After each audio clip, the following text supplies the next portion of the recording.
Hello K&W fans, it's time for episode number 40 of the construction of the Kansas and Western HO scale model railroad. This will be the first video of 2025, so I hope you guys are all having a good year to start with. Do a brief pan across the room here before we get started on the full tour, and then we'll pause at all the places where I've gotten some work done in the last 2 weeks. So we'll walk over here to the Royal Gorge route.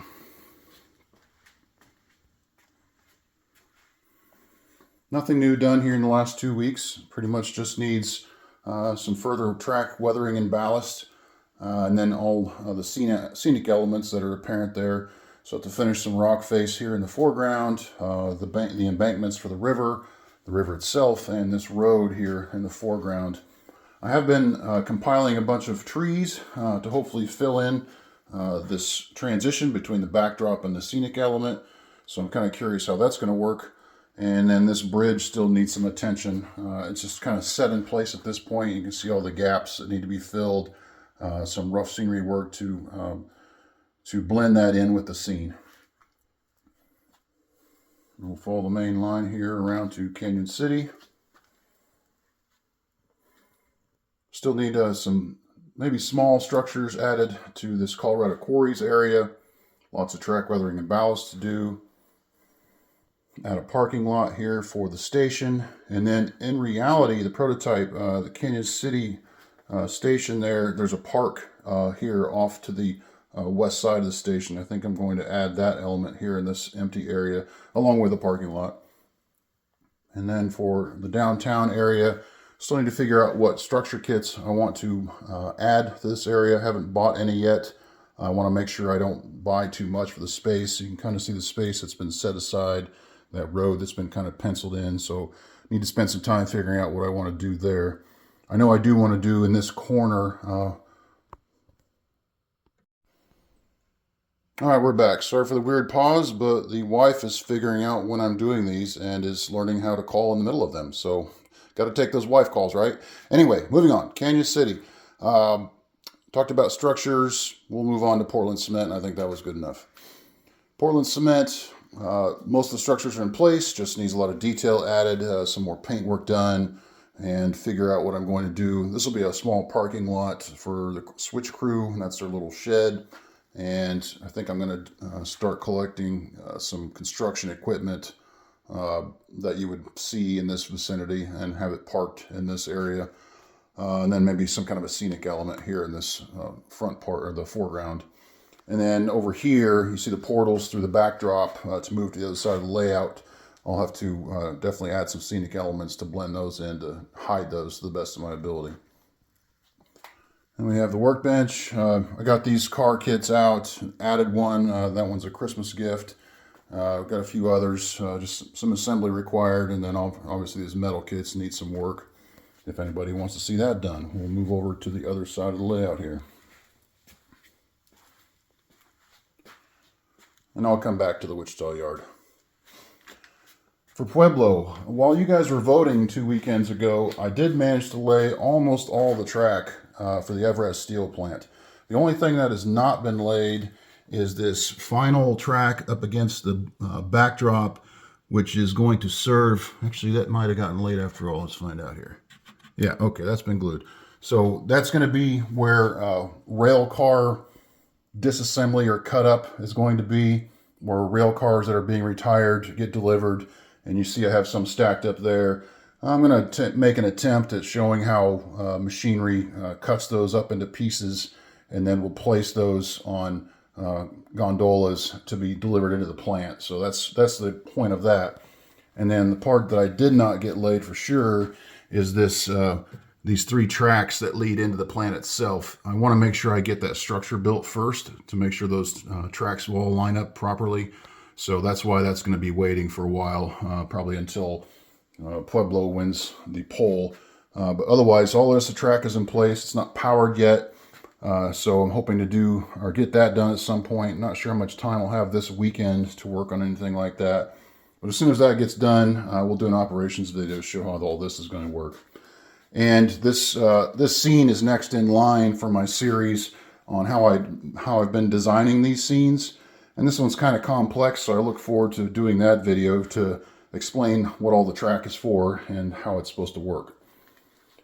And we went here to the Junta yard. One other thing I got done on that weekend while you guys were voting was I real quick got all the filler ties installed.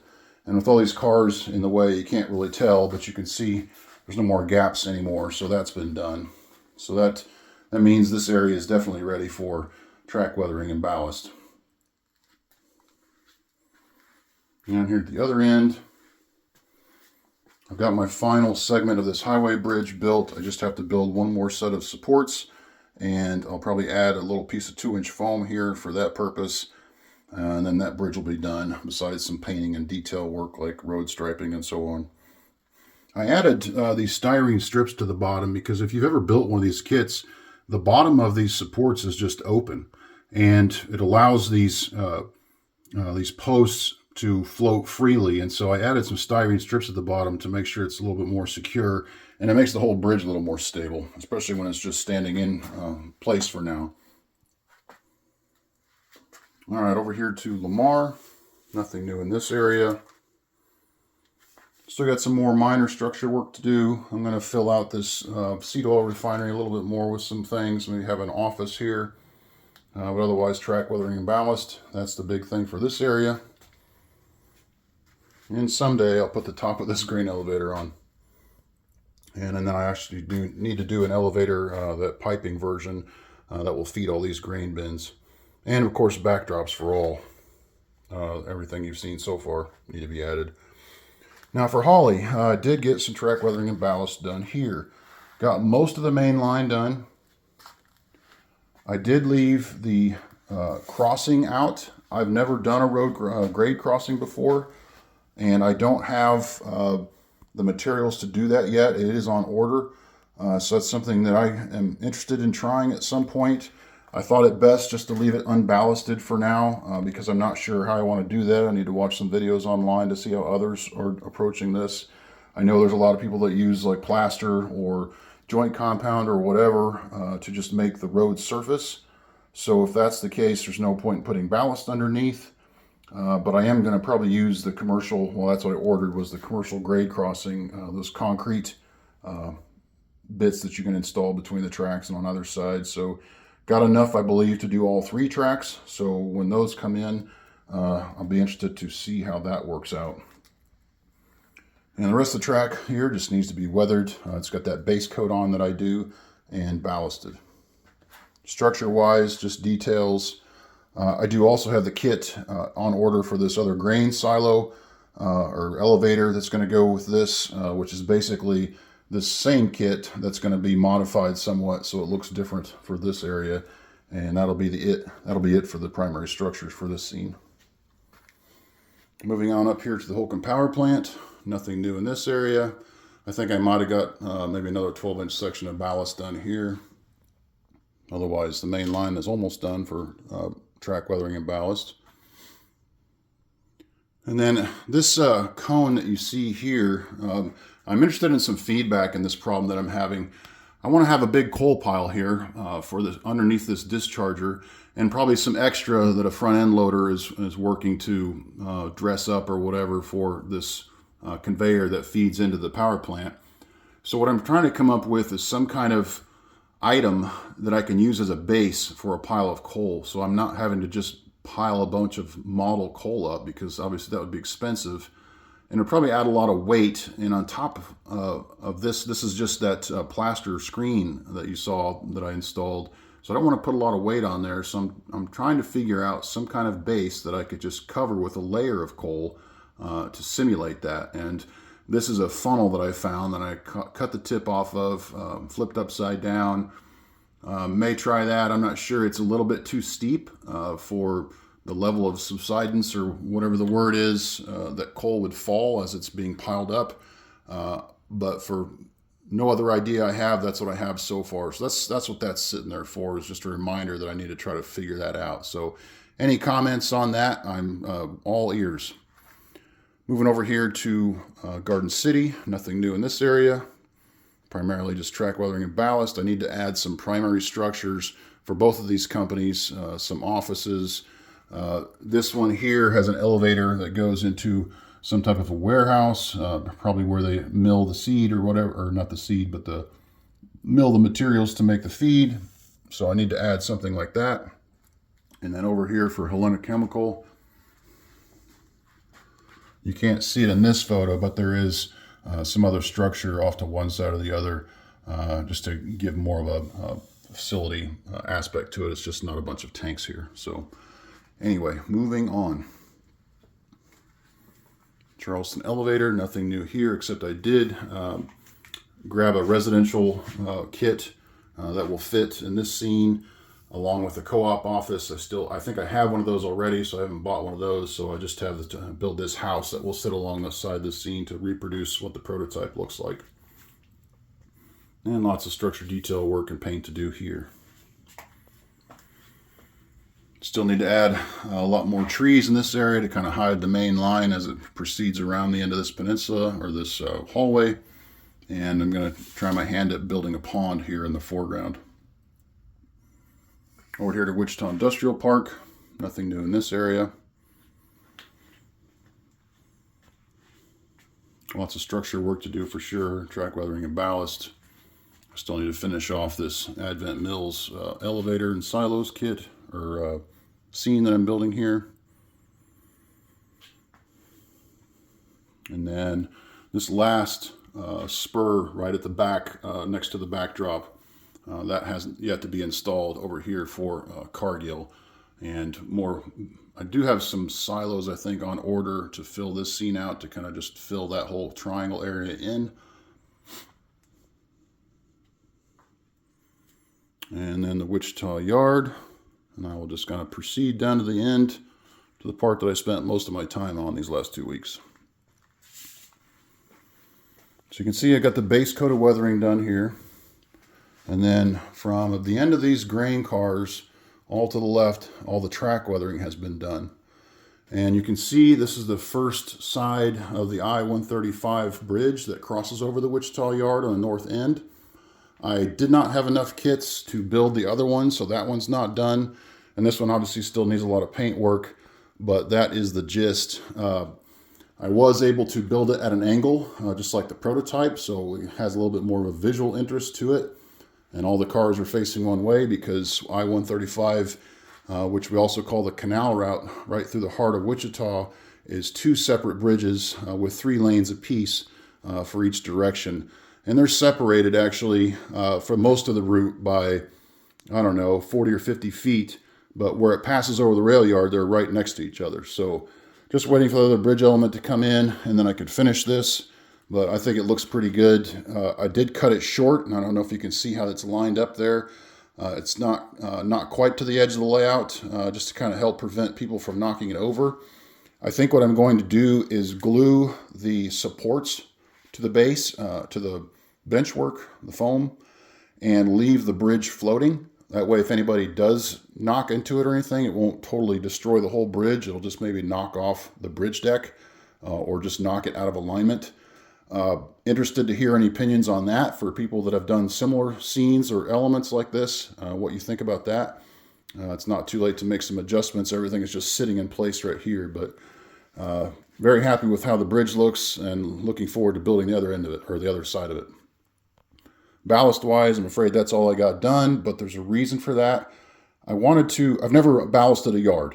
I've only ever ballasted single or double tracks. And obviously a yard's ballast is not as well dressed as a main line.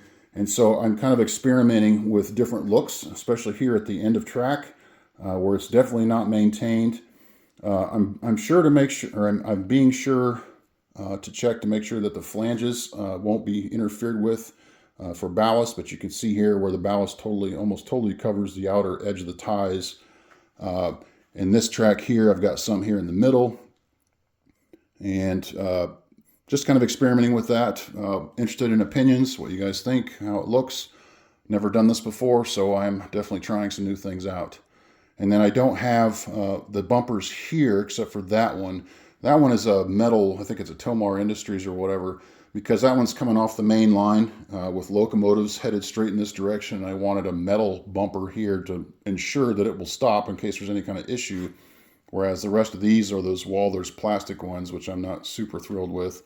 That one's a Tomar Industries as well, because it's the UP main line coming in. And I found it just a lot easier to put those on after I weathered and ballast, and it was a lot easier. So that's why there's none on these other tracks yet. Anyway, moving on. That's enough time on that. Interested to hear what you guys think of that. All right, we'll move down to the UP side here. Nothing new in this area.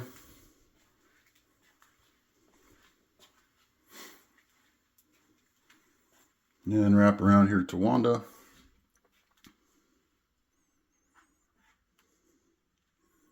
And the El Dorado oil field. And we have Mears fertilizer. And this is all part of the El Dorado Industrial Park.